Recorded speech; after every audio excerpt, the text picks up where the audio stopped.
Mais bon, il y a plein d'histoires à raconter. L'histoire de femmes aussi. Là, j'ai commencé à vraiment, vraiment aller fouiller dans ce qui peut être adapté au cinéma. Il faut savoir quand même que quand on fait de... Là, vous m'avez lancé. Hein. Ouais, non, mais c'est bien. C'est parfait.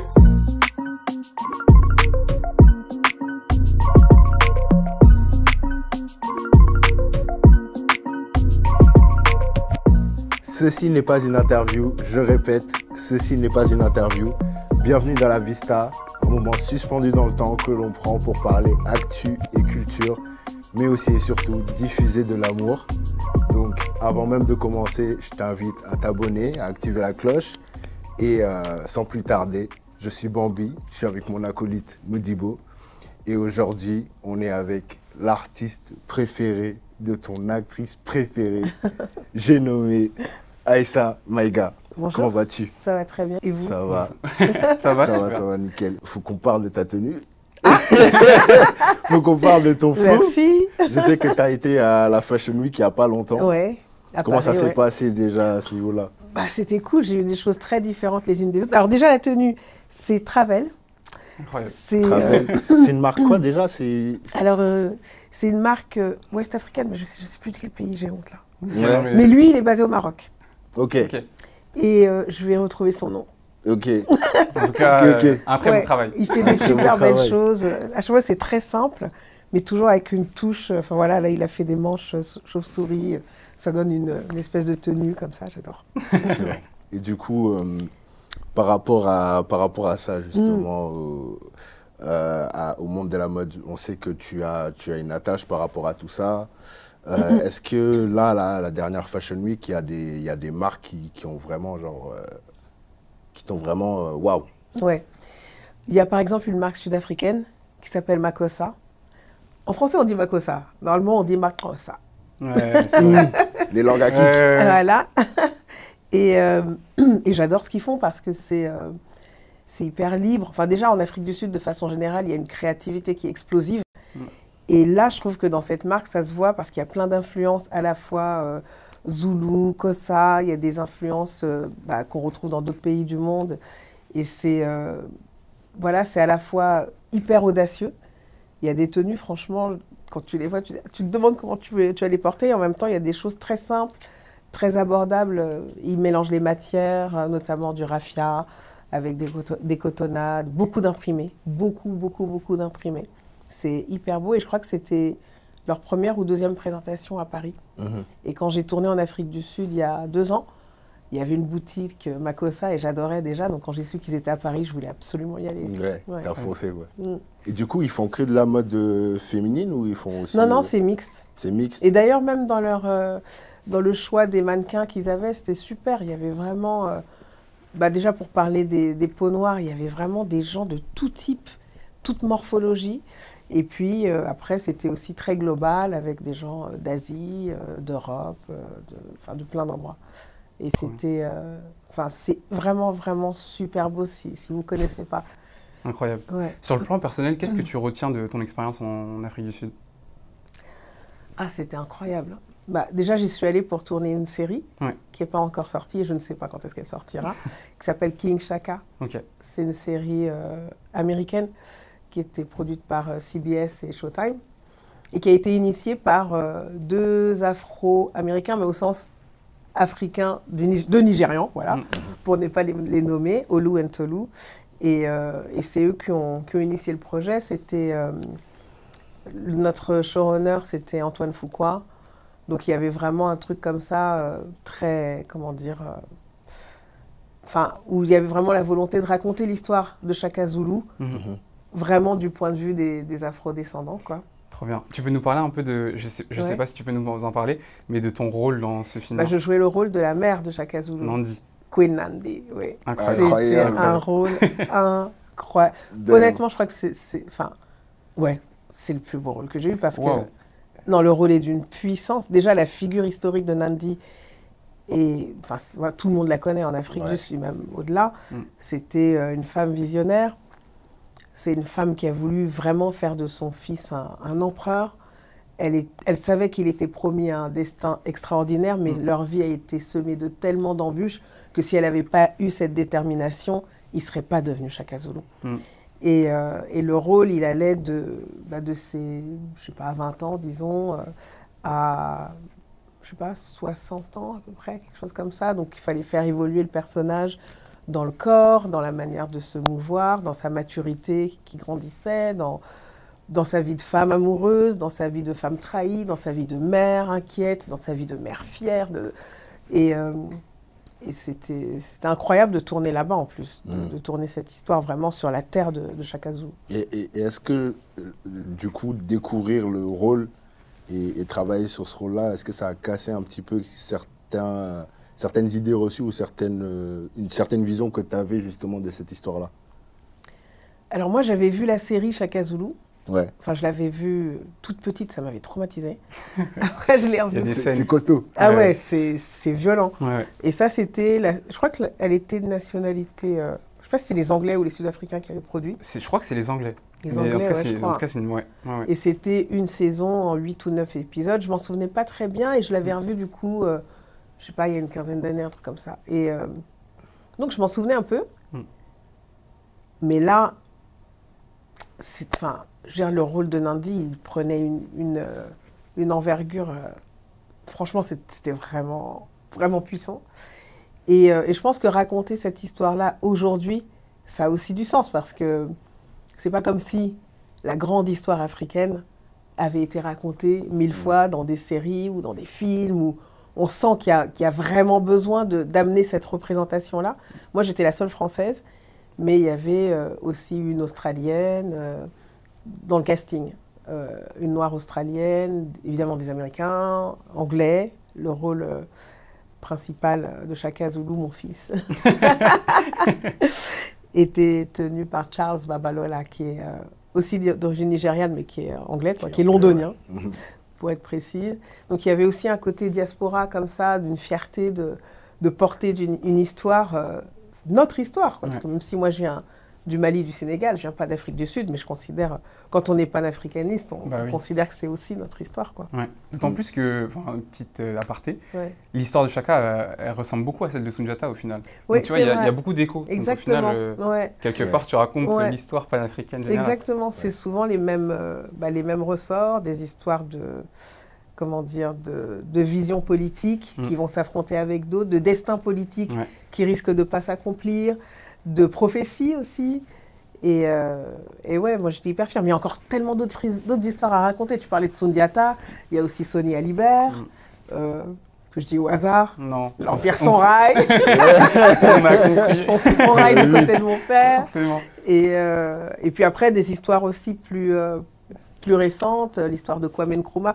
C'est deux exemples que je prends volontairement parce que mon fils aîné s'appelle Sony, comme Sony Alibert, et mon fils cadet, ici présent, s'appelle Kwame, comme Kwame Nkrumah. Mais bon, il y a plein d'histoires à raconter. L'histoire de femmes aussi. Là, j'ai commencé à vraiment, vraiment aller fouiller dans ce qui peut être adapté au cinéma. Il faut savoir quand même que quand on fait de... Là, vous m'avez lancé. Hein. Ouais, non, mais c'est bien. C'est parfait. C'est ce qu'on voulait. Là, on est comme ça. Là, on a accroché à tes mots. On attend. Pardon, ils m'ont déclenché. Mais j'ai commencé à regarder ce qui peut être produit. Parce que quand on fait des reconstitutions historiques, ça coûte tout de suite beaucoup plus cher. Ouais.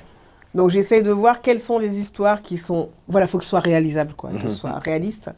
Et plus je creuse, mais plus je vois des personnages de femmes, mais qui sont incroyables et super inspirants. À toutes les époques. Oui, à toutes les époques. Ou même l'histoire de Thomas Sankara. Il y a déjà eu des choses, des documentaires et tout, mais on n'a pas eu la grande série ou le grand film sur Thomas Sankara. Et ça, c'est une époque qui est hyper proche de nous, dont je me sens proche aussi pour des raisons personnelles, mais qui touche tout le monde. Ouais. Tout le monde, enfin qui touche le monde. Ouais. Et justement, par rapport à ça, je vais rewind un petit peu par rapport à ce que tu disais sur ton rôle et le fait qu'il y ait cet aspect un peu panafricaniste dans la production de la série. Est-ce qu'il n'y a pas déjà eu, ou alors est-ce que vous avez peut-être peur qu'il y ait une sauce autour de ça? Du fait que justement... Au niveau du casting, on se retrouve avec de la diaspora, de personnes sud-africaines. C'est ce qui est arrivé avec Black Panther, par exemple. Il devait jouer en Zoulou, je crois que c'était en langue Zoulou. Moi, demain, on me propose de faire un rôle en Zoulou, je pense que je suis capable de refuser. C'est tellement difficile pour qui n'est pas natif du coin, pour qui n'a pas la langue, le palais, le rythme, tous les sons qu'on ne connaît pas. Non, c'est hyper risqué. Après, je crois qu'ils ont fait de leur mieux parce que, franchement, quand on est acteur et qu'on a d'un seul coup l'occasion de travailler dans une langue qui n'est pas la nôtre, franchement, 99% des acteurs, ils donnent tout ce qu'ils ont. Et travailler sur des langues qui ne sont pas les tiennes, c'est un travail hyper spécifique qu'aux États-Unis, tu as la chance de faire avec des coachs vraiment spécialisés. Il n'y a pas de coach comme ça en France, par exemple. Il y a vraiment... la voie est libre. Hein. Si vous connaissez quelqu'un qui veut être dialect coach, coach de dialecte, moi, je sais qui peut le former aux États-Unis ou la former.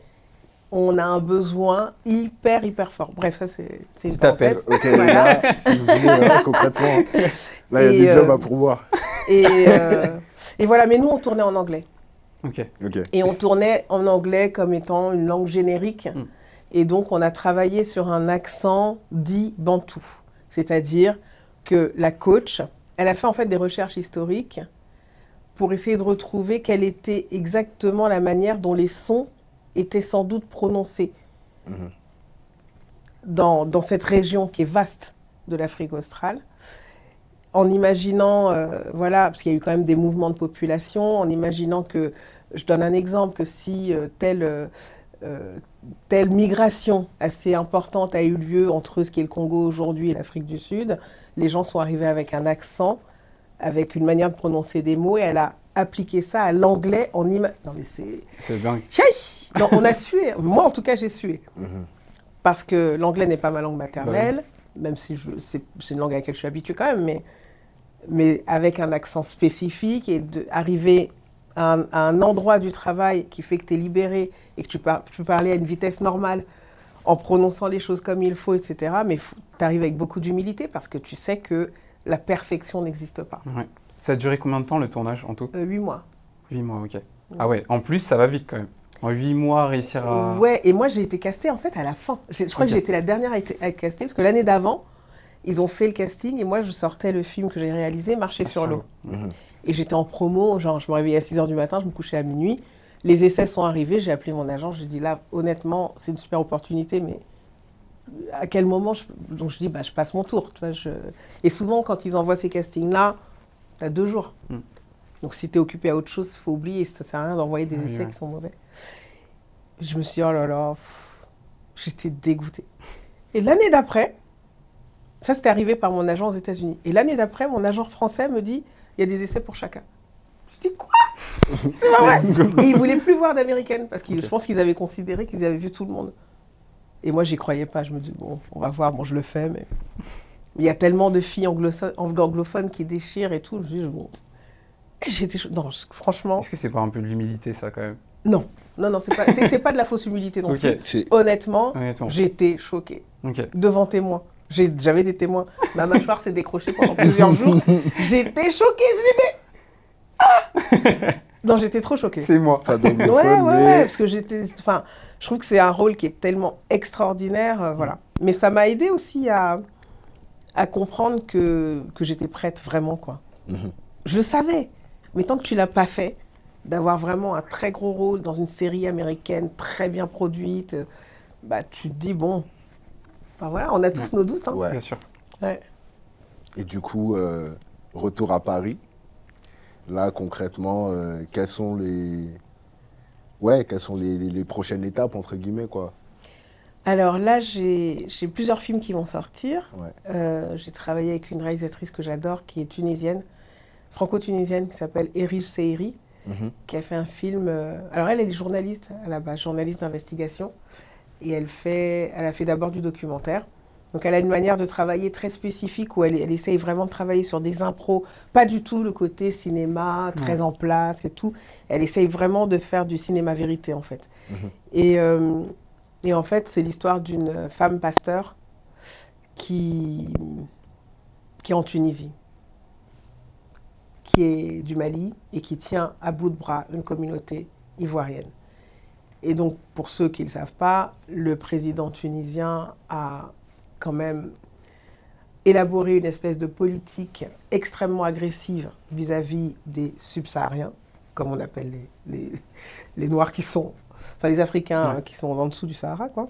L'image qui m'avait hantée bien avant de savoir que j'allais faire ce film, c'était cette femme et son enfant, sa petite fille qui avait, je crois, 6-7 ans, qui était morte comme ça sur le sable. Et les gens qui les ont amenées dans le désert savaient qu'elles n'avaient aucune chance de survivre, parce qu'elles n'avaient pas d'eau, elles n'avaient rien. Donc, je trouve que le film d'Erige, il est hyper courageux, parce que raconter un film comme ça aujourd'hui en Tunisie, c'est vraiment, vraiment pas rien. Et là, le rôle était incroyable, parce que moi, je ne suis pas du tout pasteur, voilà. Et que c'était... Voilà. Bon, bref, et après, il y a d'autres films aussi qui vont sortir au cours de cette année. Ok. Réalisé par Faut rester low-key. Non. Faut pas trop en dire. Ouais. Oui, ouais, ça va. C'est important. En plus, je sais pas quand est-ce qu'ils vont sortir, j'ai pas les dates. Ouais. Ok. Et du coup, d'ailleurs, bah, pour continuer un petit peu sur les films, c'est quoi les films que tu as vus dernièrement qui t'ont marqué un peu? Alors, j'ai vu récemment... j'ai oublié tous les titres, hein. Si vous voulez, je vous les envoie après. Ouais, comme ça, au pire, tu décris. Ouais, tu décris, on met les titres après. J'ai après. vu un thriller hongrois, un truc, mais qui te... Ouf, un thriller psychologique, Ouais. qui est tourné en noir et blanc, qui est... mais d'une efficacité. Et c'est l'histoire d'un couple, un homme et une femme. Ils ont chacun un gamin, ils commencent à se mettre ensemble et il va y avoir un problème. La petite fille va se retrouver dans le coma parce qu'elle est tombée dans une piscine vide. Et en fait, une espèce d'enquête va commencer. Mais comment le truc t'attrape? Et c'est un premier long métrage. Okay. Le mec, il vient de la pub. Je sais évidemment plus comment il s'appelle, je vous donnerai le nom. Et ça, j'ai trouvé ça incroyable. Qu'est-ce que j'ai vu? Alors ça, je l'ai vu il y a un moment, mais une série qui s'appelle The Americans, qui est une série culte, mais pas très... Enfin, elle aurait dû avoir un succès bien au-delà de ce qu'elle a eu, et qui est basée sur l'histoire vraie de ces deux espions russes qui étaient infiltrés aux États-Unis, mais en mode monsieur et madame tout le monde, qui avaient 2 enfants. Donc ça, c'est l'histoire vraie. Ça a été transposé dans une série qui s'appelle The Americans. Je crois qu'il y a 8 ou 9 saisons. Ah ouais, c'est costaud. Non, mais là, c'est une tuerie. Et ce qui est génial, c'est que... les 8 ou 9 saisons, elles sont pareilles, même niveau. Franchement, il y a un level en écriture, en tension dramatique. Non. Ah non, mais moi, j'ai fait... jusqu'à 5 h du matin. Mais c'est ça le problème des séries. C'est que quand elles sont bien faites... Tu vas mettre la sauce. Tu m'as dit, elle s'appelle comment? The Americans. The Americans. Ouais. On va aller regarder. Ce qui est hyper bien, c'est que tu as le point de vue américain. Donc, tu es dans la société américaine. Ça, on est habitué des films avec le point de vue américain, voilà. Mais avec le couple, tu es aussi du point de vue russe. Et donc, du point de vue socialiste. Et donc, sur un regard sur le monde qui est radicalement différent. Et le début de la série est hyper intéressant, notamment parce qu'il y a un mec, type Black Panther. Alors, c'est une tuerie. Là, tu me spoil un peu, là. Non, mais j'ai rien dit. Je joue juste à ce personnage. Et qu'est-ce que j'ai vu d'autres trucs, là. Film ou série africaine? Ouais. Là, alors, ce que j'ai vachement aimé ces derniers temps, c'est le film de Blitz Bazaoulé. Les deux, d'ailleurs. Et après, il a été donc spoté par Beyoncé, donc il est devenu le DA sur Black is King. Ok. Et ensuite, il a été spoté par Oprah Winfrey et Spielberg. Et donc, c'est lui qui a fait l'adaptation de La couleur pourpre, par exemple, en comédie musicale. Ok. Voilà. Mais ça va me revenir. On reviendra à la question après. Ah ouais, on peut. Est-ce que tu as entendu parler du coup des dernières sorties là, qui sont prévues? J'ai rien vu là. J'ai oublié. Ouais. Non, là pareil. Non. Bah nous on est allé voir Zion. Je l'ai pas vu non, encore. Non, pas Zion. En fait, Zion, c'est un des gars de mon équipe qui est allé voir. Ah, oui. Moi, j'ai vu Fanon. Je sais pas si Fanon, tu l'as vu. Alors, j'ai vu aucun des deux, mais j'ai vu comment il s'appelle? Foy, son nom de famille, celui qui a fait Nelson Zion. Foy. Nelson Foy. Nelson Foy, il a fait un court-métrage avant Zion, qui préfigurait un peu d'ailleurs ce qu'il raconte dans Zion. Mais j'ai vu... Non, mais le niveau... Ah, j'ai dit lui... Mais on reconnaît, hein. De toute façon, costaud, ouais. Tu vois, quand le réalisateur ou la réalisatrice a une patte dans un court-métrage, ça se voit. Et lui, je me suis dit, ça y est, on a un... Je sais pas, j'ai eu l'impression que c'était comme ceux qui avaient dû découvrir il y a longtemps Spike Lee. Avec une narration, un rapport au personnage, un truc très charnel et tout. J'ai trop envie de voir Zion. En plus, c'est ma pote Laurence Lascari qui l'a produit. Donc, ouais, j'ai vraiment Laurence. Elle se reconnaîtra.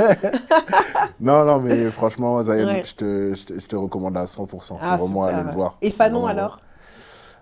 Pourquoi je dis Zion? Je parlais de Fanon. Fanon. Ah oui, je mixe les deux depuis tout à l'heure dans mon esprit. Non, c'est Fanon qu'il faut aller voir. Ouais. Zion, je ne l'ai pas vu. Ouais. Je vais aller le voir, mais on va voir ce que ça va donner. Mais en tout cas, moi, je vais aller voir les deux. Fanon à 1000%. Et d'ailleurs, ça me fait une petite transition excellente parce qu'en vrai de vrai, c'est un film qui réunit un petit peu deux de tes passions. Oui. Le cinéma et la littérature. Oui. Et aujourd'hui, j'aimerais bien parler littérature un peu avec toi. Je crois que j'ai compris. Parce que je sais que tu as... Ça va venir. Non, mais en gros, on veut savoir un peu quels sont tes romans ou tes livres favoris. Ah, d'accord. On aurait pu parler de ton livre. Oui, on va en parler aussi. Ouais. Alors moi, j'ai des goûts plutôt éclectiques, on va dire. Ok. Je peux lire aussi bien, enfin je peux lire de tout quoi. Je peux lire, par exemple les premiers romans qui m'ont vraiment attrapée, c'est Black Boy de Richard Wright quand j'étais adolescente. Ça m'a traumatisée aussi bien dans le bon sens que dans le mauvais sens. C'était la première fois je pense que je voyais que j'étais au contact d'un personnage qui avait en plus à peu près mon âge. Qui était dans une dimension, parce que toute l'histoire se passe dans les années 40 ou 50 aux États-Unis, et c'est l'histoire donc de Richard Wright, c'est une autobiographie, et de la manière dont il a grandi avec une mère qu'il élevait seul, et le roman est incroyable, ou alors Gabriel Garcia Marquez, 100 ans de solitude, que je vais relire, parce que le souvenir que j'en garde, il est juste dingue. Oui, incroyable. Ou alors Amin Maalouf, qui est journaliste et qui a travaillé il y a longtemps avec mon père et que je connais un tout petit peu, qui a fait un film qui s'appelle, qui s'appelle Les Désorientés, qui est magnifique. C'est l'histoire d'un homme qui vient, je crois, peut-être d'Égypte, je ne sais plus d'où il est exactement, mais de ce coin-là. Et il est réveillé un jour à 5h du matin, on lui annonce le décès d'un ami qu'il n'a pas revu, mais depuis 30-40 ans. Il se demande s'il va aller à l'enterrement, il y va, et il va retrouver tous les gens de sa jeunesse qui ont tous eu évidemment des parcours hyper différents. C'est tellement poignant, c'est tellement beau, tellement... Et en fait, on suit ce mec-là avec toutes ces interrogations d'homme d'âge mûr, et qui se retourne sur son passé, sur ses choix, sur plein de choses, c'est hyper beau. En fait, quand je le raconte comme ça a l'air un peu trop sérieux, parce que le roman, il est aussi plein d'humour, plein de second degré, enfin voilà. Ou alors Une si longue lettre de Mariam Abba, qui est vraiment un des classiques de la littérature sénégalaise et africaine par extension, et qui est d'une modernité incroyable. J'ai eu la chance d'être la voix du roman là récemment, et dans une sorte de podcast, quoi. Et le roman a gardé toute sa modernité.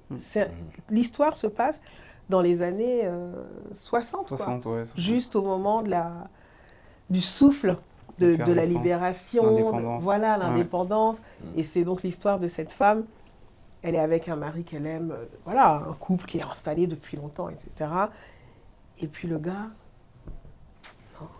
Le gars est problématique. Mais bon... Le gars se tourne vers la polygamie, quoi. Et en fait, Pardon. Non, vas-y. Non, mais elle raconte, c'est tellement bien raconté. Ouais, vraiment. Elle raconte leur jeunesse, leurs rencontres. Elle raconte toutes les subtilités de la vie sociale, de ce que c'est qu'être une femme, le poids qu'il y a sur toi, etc. Mais c'est hyper captivant, hyper moderne. Évidemment, il y a Chimamanda Ngozi Adichie, qui sort d'ailleurs son nouveau roman, là. La Nigériane. Moi, celui que j'ai adoré, c'est L'autre moitié du soleil. Tu l'as lu, ça? Non, j'ai pas lu. Ah non, mais ce roman, c'est une tuerie. Non, mais c'est vraiment une tuerie. Là aussi, ça se passe dans les années peut-être 70 au Nigeria, dans un milieu plutôt intellectuel. Mais cette femme, je ne sais pas comment elle fait pour rentrer dans la tête des gens comme ça, dans l'âme. Et en fait, t'es avec... Mais c'est très choral, il y a plein de personnages. Mais comment elle t'embarque, aussi bien dans leur espoirs politiques que dans les désespoirs, parce que c'est dans les années 60, au moment de la guerre du Biafra. Voilà, la catastrophe annoncée de cette guerre qui arrive et qui va vraiment laminer toute une génération. Et elle raconte tout, leur vie. Mais elle parle même d'érotisme d'une manière qui est... Mais tu as l'impression qu'elle est dans la tête et dans la vibration. C'est incroyable, ouais. C'est hyper bien écrit. Et en même temps qu'elle est avec les personnages, elle t'emmène vraiment en haut pour voir the big picture, pour comprendre ce qui s'est passé dans cette société. Pouf. Quand j'ai lu le roman, je dis « Ah, mais qu'est-ce que j'aimerais pouvoir écrire comme ça ?» Mais c'est un don. T'écris ? Non, mais c'est une belle transition. Ah, d'accord. Du coup, est-ce que tu peux nous parler un peu de ton amour pour la littérature et aussi de ta passion pour l'écriture ? Oui, alors moi j'ai toujours écrit, mais avec un gros complexe okay. Que j'ai mis vachement de temps à dépasser. Et en fait, à un moment, j'ai compris que c'est parce qu'il y avait l'ombre de mon père qui planait au-dessus de moi. Mon père était un journaliste. Enfin voilà, c'est une longue histoire. Et en fait, je pense que je me mettais une énorme pression à cause de ça. Et un jour, j'ai compris qu'il fallait juste que j'accepte que tout ne soit pas parfait au début. Et quand j'ai commencé à faire ça, j'ai commencé à me lâcher, écrire, en fait, ça m'a donné une liberté de dingue. Et donc, j'ai écrit une pièce que je n'ai pas encore montée, qui s'appelle « Fille de personne » au pluriel. J'ai écrit les 2 documentaires que j'ai tournés, « Marcher sur l'eau » et « Regard noir », coécrits. Les 2, d'ailleurs, je les ai coécrits. Je suis en train d'écrire un documentaire sur mon père. Et puis j'écris même quand, des fois, juste j'ai besoin de me vider la tête, de me lâcher et tout. Et du coup, j'ai retrouvé parfois des écrits de quand j'étais une jeune actrice, de quand j'avais 20 ans et que j'en avais trop marre qu'on me propose des rôles pourris. Et quand je suis retombée sur ces carnets, mais je te jure, c'est des reliques. Ouais. Tu sais, c'est genre voyage dans le futur. Enfin, voilà, c'est... C'est une autre version de toi que tu redécouvres, en fait. Exactement. Ouais. Et toi, t'écris aussi, donc? Ouais, je réécris un peu, mais on va garder ça sans le code. Faut pas que les gens découvrent ça. Off. Non, c'est vrai, c'est vrai. Ouais, non, t'as raison, t'as entièrement raison. T'écris quoi? J'écris des romans. Là, notamment, j'écris un roman sur... bon, c'est une histoire un peu particulière. J'ai pas trop envie de rentrer dans le détail de l'histoire. Ouais. Mais en tout cas, ouais, c'est sur le royaume Bambara de Karta. Pourquoi j'ai voulu écrire ça? Parce que du coup, moi, je suis d'origine du Mali. Modibo. Mes parents sont originaires de Karta. Et en fait, moi, j'ai été frappé par un livre, c'est Ségou de Marie Scondé. Ségou, mais comment j'ai même pas cité ça? C'est ça, tu vois. Ségou de Marie Scondé, qui m'a marqué, genre de fou. Paix à son âme. Paix à son âme, ouais. Très grande. Une grande écrivaine. Et du coup, bah, forcément, je me suis dit, Royaume Bambara de Ségou, bah, moi, je vais écrire Karta. Tu vois, parce que les 2 royaumes, c'était des royaumes un peu... voilà, qui étaient en guerre, on va dire. Tu vois. Il y a toute une histoire en fait autour de ces 2 royaumes-là. Et du coup, je me suis dit, pourquoi pas écrire sur cette histoire? Ah, c'est génial. Donc, voilà. Donc, c'est comme le point de vue d'en face. C'est ça, exactement, c'est le point de vue d'en face. Bon, je ne sais pas si je vais être aussi talentueux que Marie Scondé, parce que c'est exceptionnel, c'est goût quand même. Ouais, mais bon, on va tenter. Le talent, ça voyage d'un être à l'autre. C'est vrai, c'est très beau, c'est très beau. Mais pour le coup, toi, oui. revenons. Oui. Revenons sur tes foot. Et toi, Bambi, t'écris? Non, je peux juste... Ouais, tu veux. Bon, moi, j'écris. Mais moi, c'est beaucoup plus terre à terre, moi. Ouais. Moi, c'est plus terre à terre. Mais après, j'écris rien de très gros, là, pour l'instant. J'écris principalement des articles. D'accord, ok. Donc, sur la culture? Pas que ça. C'est un mytho. Ah oui, d'accord. Il a écrit aussi des courts-métrages, quand même. J'ai écrit des courts-métrages. Et tu voulais me cacher ça?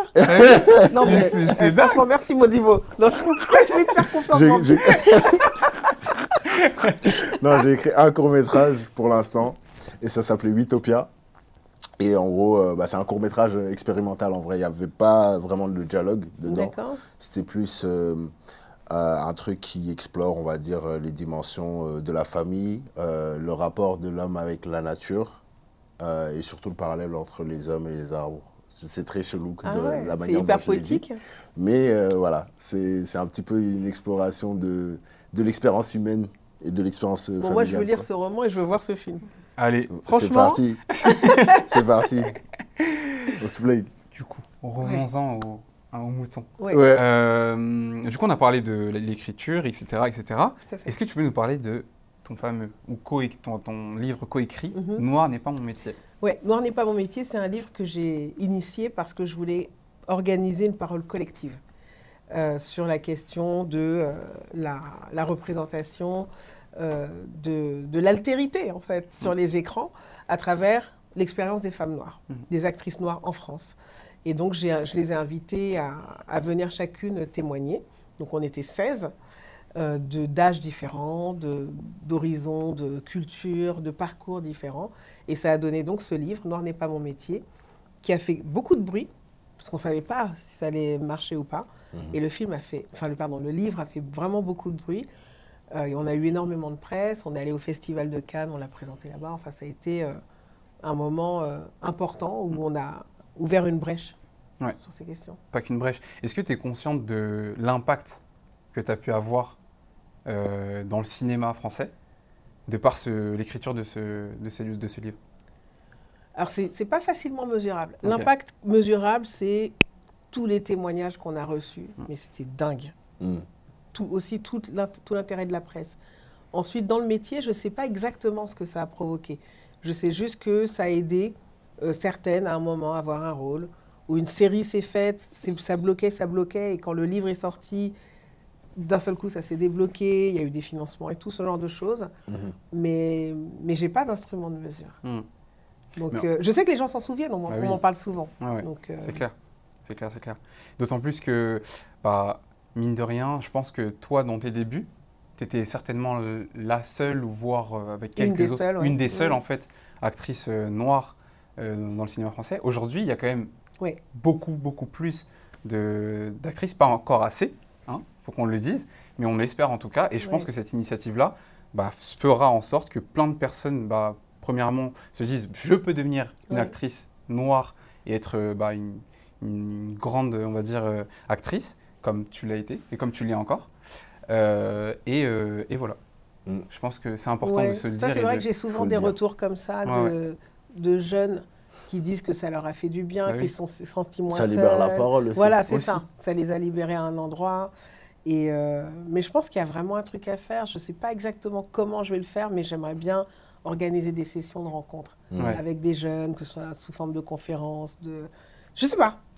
Si vous avez des idées. On a des idées. On va en parler en off, parce qu'on ne va pas tout dévoiler.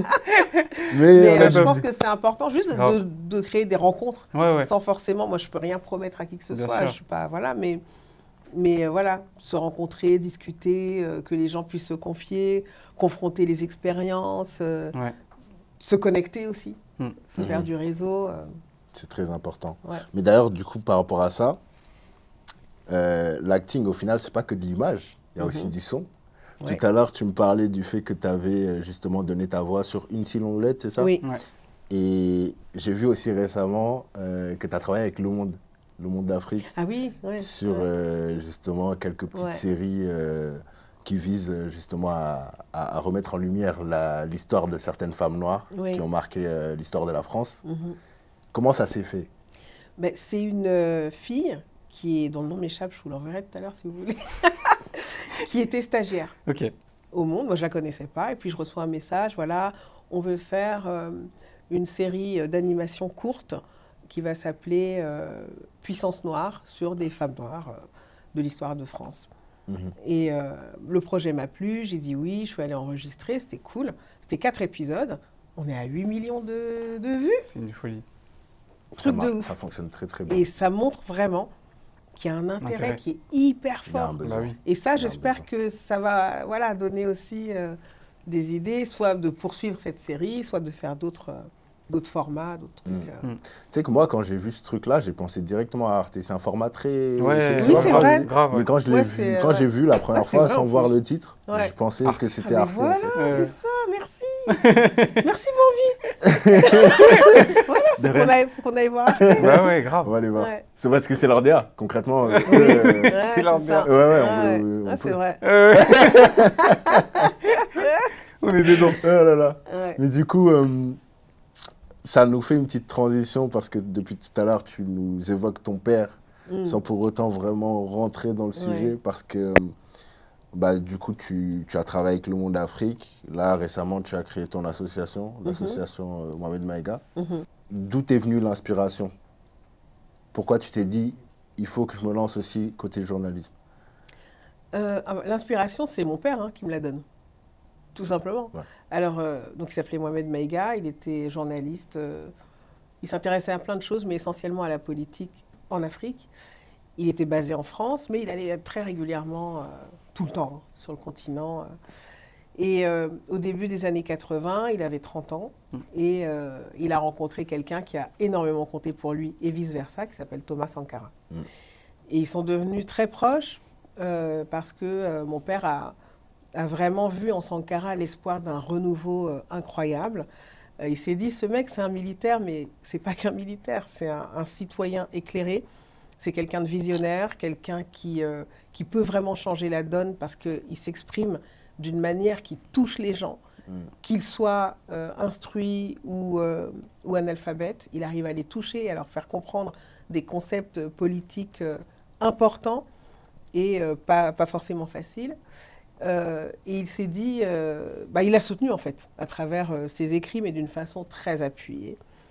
Et Sankara, à cette époque-là, il était assez décrié parce que la gauche du Burkina se disait, mais ce militaire, il va prendre le pouvoir, il ne va jamais le lâcher. Enfin bon, c'est une longue histoire. Mais du coup, ils sont devenus très amis. Mon père est devenu vraiment une sorte de conseiller, mais vraiment très proche. Et donc Sankara a pris le pouvoir le 4 août 83 et mon père est mort le 1er janvier 84. Et il a été empoisonné. Donc, il avait 33 ans à cette époque-là, il était vraiment très jeune. Et en fait, tout le travail qu'il a fait a été effacé, notamment du fait de la mort de Sankara. Quand mon père est mort, mon père a eu des hommages nationaux au Burkina. Il a été enterré au Mali. Il y a eu une délégation très importante qui s'est déplacée pour amener le corps à ma grand-mère. Et puis la maison de la presse à Ouaga s'appelait la maison de la presse Mohamed Maïga. Enfin, il y a eu des choses qui ont été faites, mais Sankara lui-même a été assassiné en octobre 87. Et là, il y a eu vraiment une opération d'effacement de cette histoire-là. Donc moi, mon rôle en tant que la fille de mon père, c'est de faire en sorte que l'héritage intellectuel, qui est un héritage intellectuel très puissant, ne soit pas oublié, qu'on puisse s'appuyer dessus, parce qu'il a abordé des thèmes qui sont très, très importants aujourd'hui, l'écologie, les droits des femmes, la liberté des peuples, etc. Et donc on a créé l'association Mohamed Maïga pour lui rendre hommage, mais aussi pour aider les journalistes d'investigation africains à travers un prix, le prix Reporters sans frontières Mohamed Maïga du journalisme d'investigation, et à travers des bourses qu'on va lancer, j'espère, bientôt, pour soutenir les étudiants en journalisme en Afrique. Trop bien. Wow. Il y a beaucoup de choses à dire là-dessus. Ouais, j'ai essayé de faire le plus court possible. Non. On peut pas, il fallait le dire. On peut pas. Mais du coup, déjà, paix à son âme, monsieur Mohamed Maïga, grand homme. Toi, du coup, est-ce que actuellement tu rencontres, depuis que tu es dans ce combat-là, des obstacles vraiment vis-à-vis du journal d'investigation en Afrique? Comment ça se... Enfin, du journalisme, pardon, d'investigation. C'est vrai que les parcours des journalistes, on peut les écouter, hein, certains témoignent de ça, des journalistes d'investigation. Dans le monde déjà, en ce moment, la liberté de la presse est en déclin. Et dans des pays africains, ce à quoi ils peuvent faire face de spécifique, c'est parfois des régimes très autoritaires qui vont parfois les pourchasser, les emprisonner, les enlever, les tuer. Des difficultés même d'ordre financier, une sorte de précarité. C'est un métier qui est vraiment dit, c'est un métier où il faut avoir une foi. Mais moi, j'ai une admiration qui est totale parce qu'en gros, si les journalistes ne sont pas là, nous, les citoyens, il y a trop de choses qui nous échappent, on ne saura jamais. On ne peut pas exercer notre liberté si on n'a pas accès à l'information. Et eux, ils vont à la recherche de cette information, parfois au péril de leur vie, de la vie de leur famille. Et je pense que c'est vraiment des gens à soutenir parce qu'ils sont indispensables, ils sont courageux. Il et elle, la première lauréate. C'est Mariam Ouedraogo, qui est burkinabé et qui est une journaliste très puissante, qui travaille notamment sur ce que vivent les femmes dans les zones de conflit. Et ça, quand elle va dans ces zones-là, elle prend des risques. elle est d'un courage qui est incroyable. Et du coup, justement, par rapport à ça, quand tu dis qu'il y a des problèmes de financement, toi-même, par rapport à l'association, tu en rencontres aussi? Alors, on est au tout début. Ouais. Moi, j'ai quand même la chance d'être identifiée dans le paysage. Donc, je crois que c'est beaucoup plus facile pour moi d'aller toquer à des portes que pour des gens qui auraient pourtant la même cause, mais qui n'ont pas de notoriété. Donc, on va voir à l'usage si ça va être un peu difficile, moyen difficile. Voilà.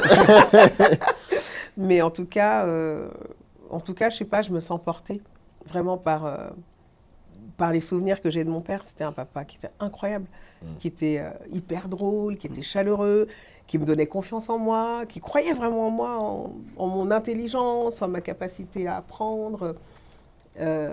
Donc ça, c'est des souvenirs qui portent. Je suis portée aussi par sa lumière, par ce qu'il a laissé, par son énergie que moi je ressens très fort, et puis par la nécessité de... Je veux dire, les temps sont un peu compliqués en ce moment, et on a dans notre patrimoine, qu'il soit hyper lointain dans l'histoire ou très proche dans l'actualité, on a des figures sur lesquelles on peut s'appuyer. Et je pense que mon père en fait vraiment partie. Franchement, merci. C'était trop merci, cool. merci Franchement, infiniment. Merci de m'avoir reçu. Merci, Aya. C'était wow. Et toi, en vrai, je trouve que, comme toujours, il y a plein de choses qu'on aurait aimé dire, qu'on a, on fera une saison 2. On fera une saison 2, voilà. Je vous promets une saison 2. Il faut une saison 2, il y a beaucoup de choses à dire. Merci encore d'être venu. Merci à vous, vraiment. J'espère que vous avez apprécié. Likez, partagez la vidéo, là où vous partagez des trucs cool. Et puis on se retrouve très très bientôt pour le prochain épisode de La Vista. C'était Bambi avec Maudit et Aïssa. Salut. Ciao.